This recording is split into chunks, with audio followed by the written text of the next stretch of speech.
దేవుని స్తోత్రం అండి. అలాగే మరి మొదటి మాట ఏంటి? క్షమ. రెండవ మాట పశ్చాత్తాపం. మూడవ మాట బాధ్యత. నాలుగో మాట నా దేవా నన్ను ఎందుకు చెయ్యి విడిచావు, ఎడబాటు.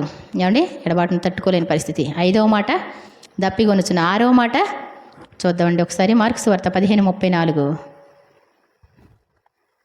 సారీ, సమాప్తమైనది. యోహాను 19:30. యేసు ఆ చెరకు పుచ్చుకొని ఏంటంటండి? సమాప్తమైనది.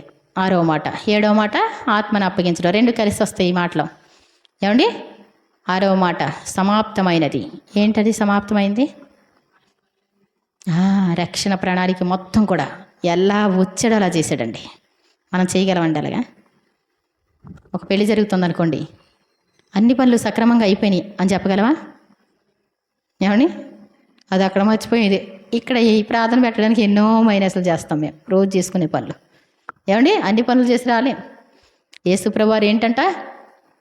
సమాప్తమైనది. రక్షణ ప్రాణులకి మొత్తం కూడా చేయవలసిందంతా చేశాడు. హీరో అంటే ఏమండి, హీరో. దేవుని స్తోత్రం చెప్తాం.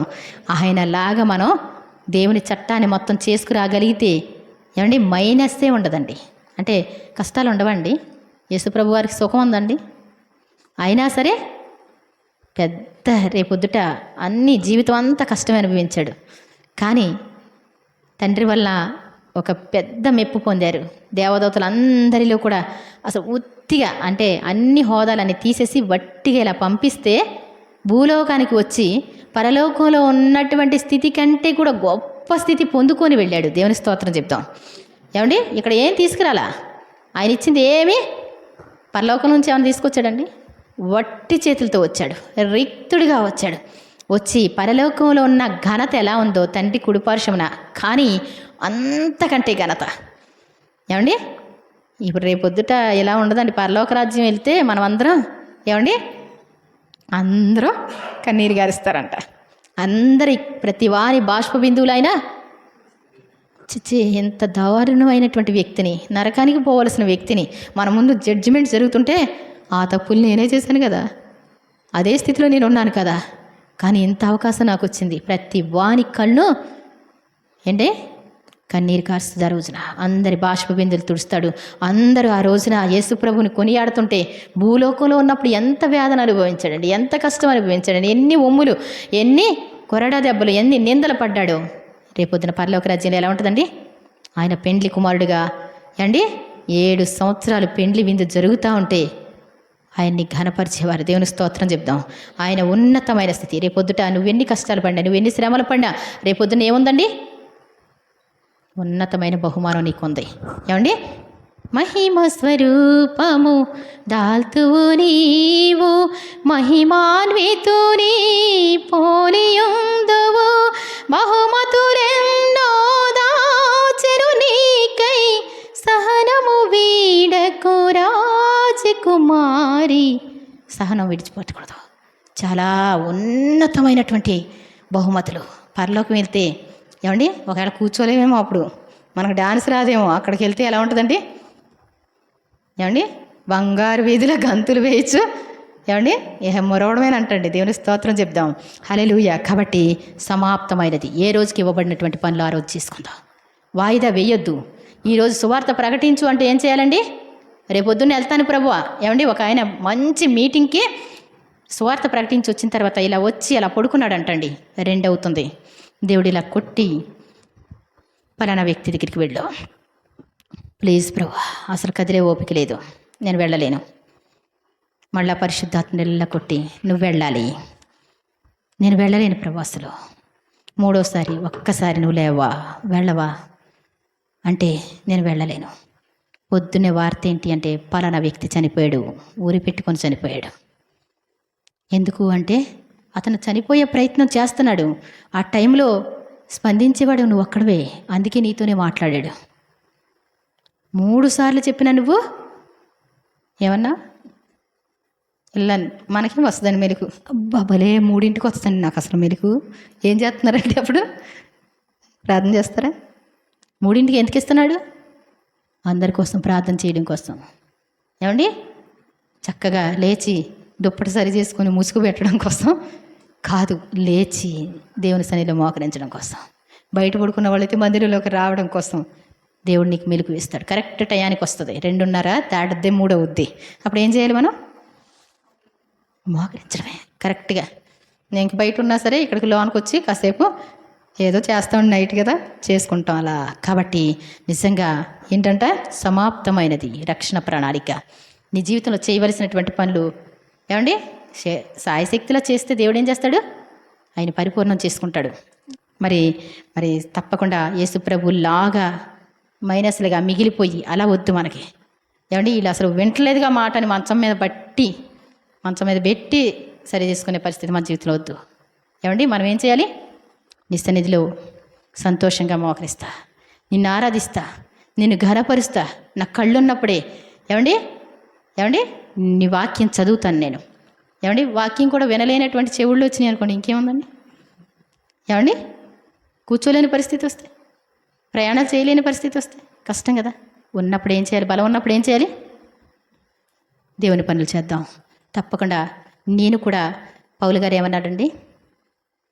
పౌలు గారు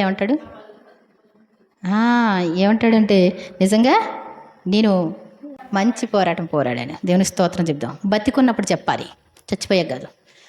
పోరాడకపోయినా ఫ్లెక్సీ మీద ఎక్కి తప్పదు. నాకులాంటి వాళ్ళు వెళ్ళి వాళ్ళ కోసం మంచి చెప్పక తప్పదు.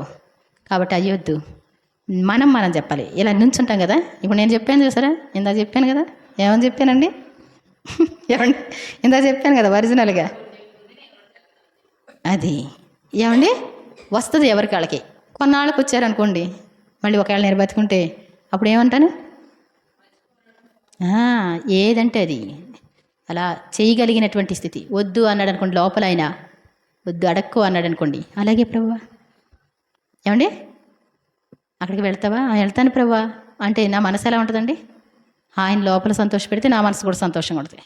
ఆయన బాధపడితే నేను కూడా బాధపడతా. ఇప్పుడు నేను ఆయన చెప్పిన మాటలు వినలేదు కాబట్టి, ఆయన బాధపడ్డాడు కాబట్టి నేను కూడా బాధపడ్డాను. నిజమే, అవన్నీ మైనస్లే నాకు తెలుసు.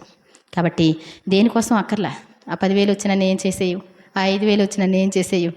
ఏమండి వచ్చేస్తేసేస్తాయా? తెలుసు, అన్నీ తెలుసు. ఒక కాలు విరిగితే 10,000 అక్కడ కట్టాలి మనం, అది తెలుసు. ఏమండి అవునా కాదా? పేగల మీద కూర్చొని వసూలు చేస్తే ఏమవుద్దో తెలుసు, అన్నీ తెలుసు. కానీ ఏంటండి బలహీనతలు ఉంటాయి. కాబట్టి ఆయన వద్దు అన్నప్పుడు ఏం చేద్దాం? స్పందిద్దాం. అప్పుడు లోపల సమాప్తమైనది అన్నీ. మరి మన పనులు కూడా అప్పటికే యేసు ప్రభు సమస్తమును నెరవేర్చానని చెప్పి ప్రార్థన చేస్తాడు చక్కగా. 16వ అధ్యాయం అనుకుంటాడు, యోహాను సువార్తలో ఉంటుంది. 17వ అధ్యాయం మరి ఆయన అన్నీ చేసేసాను ప్రభువా. ఎప్పుడు చేశాడంట? ఇంకా శిలువ మరణానికి రాలేదండి, అప్పటికే అన్నీ చేసేసాడు ఆయన. శిలువ మరణం అవ్వనప్పుడే చేసేసాడు. మరి శిలువ మరణం ఎంత ఉందండి అసలు? శిలువ మరణం అంటే మాటలు కదా, అసలైన ఘట్టం అప్పుడే అనుకుంటాం.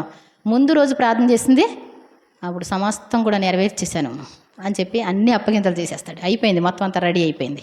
అప్పగించాడు అంటే ఇంక మొత్తం చేసేస్తాను కూడా, అవి కూడా ఇంకెంతో కాదు. మాకు ధైర్యం ఇచ్చారు. కాబట్టి మనం కూడా ఏం చేద్దాం?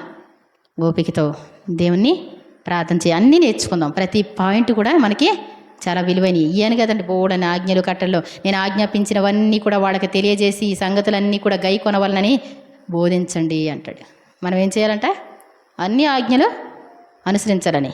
కాబట్టి మరి ప్రభువా చిన్న ప్రార్థన చేసుకుందాం కళ్ళు మూసుకొని.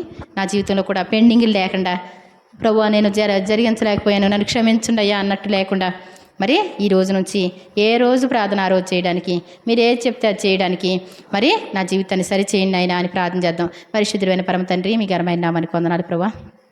సమాప్తమైనది అనేటువంటి 6వ మాటతో నేను మీ యొక్క జీవితాన్ని మా కళ్ళ ముందు ఉంచారు.